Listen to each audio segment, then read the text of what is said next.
Dear friends नमस्कार जय Jagannath special OTT 2025 जोटा कि आज तार आसी विज्ञप्ति विभिन्न खबर कागज रे आसी एवं आपण माने जानिचंती 2011 मसिया पूर्वरु मध्य सर्विस करिसंती सेमानक पई मध्य ओटीटी जदि नाही सेमाने वर्तमान परिप्रेक्षी रे प्रमोशन हेई परिबे नाही बा इमीडिएट प्रमोशन पई मना करची सरकार जे सेमानकर जो विचारधीन अच्छी कोर्ट रे केस रही तो से केस रो फाइनालाइजेशन न होबा पर्यंत सेमानकु हुएत पेनालाइज करके रखाजिबो किंतु इमीडिएट प्रमोशन दिया जिवो नाही। तेणु वर्तमान समय रे जो माने अपियर करि नाहंती बा पास करि नाहंती ओटीटी तो सेमानक पई सुवर्ण सुजोग जो काली कोन हबो केही देखि नाहंती तेणु निजको निजे ठीक करि नबाको अछि बा ओटीटी पास करनबारे अछि।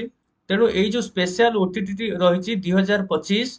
तो एटा स्पेशली हमर जो रहउछि इन सर्विस टीचर मानक पई रहउछि।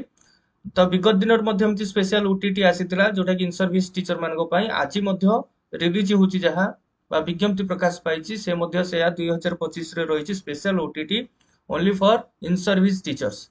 तो विज्ञप्ति रे कोन अछि चलंतु देखि नबा। ये देखंतु board of secondary education Odisha Cuttack रो विज्ञप्ति रहिछि जोटा कि notification number 340 OTT by date 7th May 2025 7 तारिख रो ये नोटिफिकेशन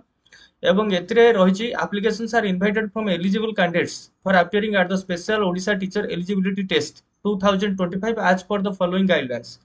कौन गाइडलाइंस को हमें देखि नबा। The in service teacher candidates working in any recognised school of Odisha are eligible for appearing at the special OTT 2025। लक्ष्य करंतु जो माने कौनसी भी रिकॉग्नाइज्ड स्कूल रे टीचर भाव रे कार्यरत अछंती सेमाने ए स्पेशल ओटीटी देई पारिबे 2025 एवं ए एप्लीकेशन गुडिक केवल ऑनलाइन मोड रे आपण अप्लाई करि परिबे जोटा कि आपनकर www.bscodisha.ac.in रे उपलब्ध हबो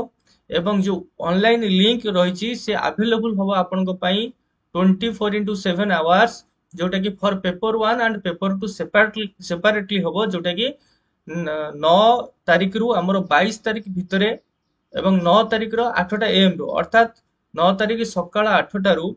22 तारिख 11:45 पर्यंत राति तो आपनकर ये अवेलेबल रहबो आपण सेही समय भितरे अप्लाई करि परिबे एवं जो पेमेंट स्ट्रक्चर रहिछि पेमेंट भी आपनको ऑनलाइन मोड करबाको पड़िबो एवं से 22 तारिख पूर्व आपको कंप्लीट करिया पड़िबो पेमेंट को। ता सहित the step by step instructions for online registration applicability and eligibility of candidates syllabus and its structure instruction for physically handicapped candidates format for continuing certificate and service continuance certificate are available in the website जोटा कि सही www.bscodisha.ac.in रे आपनकर available हबो जोटा कि आपनकर सेतरे instruction रहउची syllabus रहउची ता सहित फिजिकली हैंडिकैप्ड जो माने रहउचंती ताको पई जो फॉर्मेट अछि ता सहित कंटिन्यूइंग सर्टिफिकेट जोटा कि एंड ता सहित सर्विस कंटिन्यूअस सर्टिफिकेट आपण सर्विस रे अछंती बा काम करचंती तार मध्ये सर्टिफिकेट ता जो फॉर्मेट रहिची सेतरे अवेलेबल रहइबो।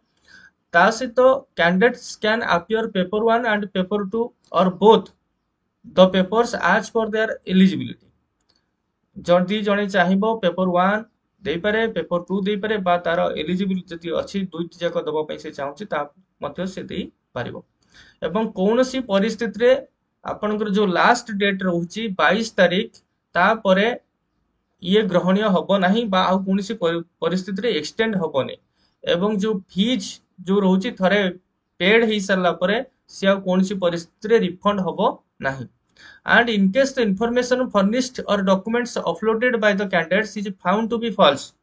जदि आपण जो डॉक्यूमेंट प्रोड्यूस करूचंती बा फर्निश करूचंती जदि किछि फॉल्स रहउची बा फेक रहउची ताले आपनकर कैंडिडेचर रिजेक्ट हे जिवो और रिजल्ट जो आपनकर आसीबो से मध्ये कैंसिल्ड हे जिवो एवं सेति पई आपण ही रिस्पांसिबल रहिबे एवं आपनक अगेंस्ट मध्ये लीगली एक्शन निया जाई पारिबो जोटे कि as per the rule. The informations once submitted by the candidate relating to personal data, address, caste, subject, etc. during online registration cannot be changed at any stage later. तेणु आपण माने जेतेबेले form को भरिबे तो सेतेबेले सब जिनस चिंता करके एवं ठीक ठाक ढंग रे फॉर्म को भरिबे तो ताहले चाहिए आपण को आउ नेक्स्ट कौन सी स्टेज रे आपण असुविधा भोग करिवे नाही। तो निश्चय एटा होचे आपण मानको पई सुवर्ण सुजोग जो माने वर्तमान समय रे होचे ओटीटी देई नाहंती निश्चय सेमानक पई या गोटे सुवर्ण सुजोग काहेकि ना जेहेतु वर्तमान सरकार स्थिर करूचंती कोनोसी भी परिस्थिति रे ओटीटी को बाध्यतामूलक करा जाउची एवं प्रमोशन ପାଇଁ ନିହାତି ଦରକାର। ଆପଣ ମାନେ ଜାଣିଛନ୍ତି ବହୁତ ଦିନ ହେଲାଣି ଆମର ପ୍ରମୋशन ସମସ୍ତଙ୍କର ପେଣ୍ଡିଂ ହେଇକି ରହିଛି। ଆଉ ଯଦି ପ୍ରମୋशन ଆମର ହେଇପାରୁ ନାହିଁ ତାହେଲେ ଆଗାମୀ ଦିନରେ ଯୋଉ 2026 ପେ ଫିକ୍ସେସନ ରହିଛି ସେ ପେ ଫିକ୍ସେସନ ରେ ଆମକୁ ନିଶ୍ଚିତ ଗୋଟେ ବଡ ଘାଟା ଆମକୁ ମିଳିବ। ତେଣୁ ବହୁତ ଜଲ୍ଦି ଆମକୁ ପ୍ରମୋशन ନବାର ଅଛି ଏବଂ ଯୋଉମାନେ ବି ଓଟିଟି କ୍ୱାଲିଫାଏ କରିନାହାନ୍ତି ତ ନିଶ୍ଚୟ ଏଟା ସେମାନଙ୍କ ପାଇଁ ସୁବର୍ଣ୍ଣ ସୁଯୋଗ ମୋର ସେଇ ପ୍ରିୟ ଶିକ୍ଷକ ଭାଇ ଭଉଣୀ ମାନଙ୍କ ପାଇଁ। ତ ସେମାନେ यार ସୁଯୋଗ ନିଅନ୍ତୁ ଏବଂ ଏ ସ୍ପେଶାଲ ଓଟିଟି ନିଶ୍ଚୟ ଦିଅନ୍ତୁ। ତ ଆପ୍ଲାଏ ନାଓ ଆଉ ଡେରି କରନ୍ତୁନି ଆସନ୍ତା କାଲିଠୁ ଅର୍ଥାତ 9 ତାରିଖରୁ ଆପଣଙ୍କର ୱେବସାଇଟ ଖୋଲି ଯାଉଛି ତେଣୁ ଏ ସୁବର୍ଣ୍ଣ ସୁଯୋଗରେ ଆପଣ ମାନେ ହାତ ଛଡା କରନ୍ତୁ ନାହିଁ। ଆପଣ ମାନେ ମୋ ଚ୍ୟାନେଲରେ ନୂଆ ଅଛନ୍ତି ଏବଂ ମୋ ଚ୍ୟାନେଲଟିକୁ ସବସ୍କ୍ରାଇବ କରିନାହାନ୍ତି please subscribe my channel and stay tuned with me for this type of videos. ପୁଣି ଦେଖା ହବ ଆଉ ଗୋଟେ ନୂଆ ଭିଡିଓ ସହିତ। टिल देन बाय बाय नमस्कार जय जगन्नाथ थैंक यू।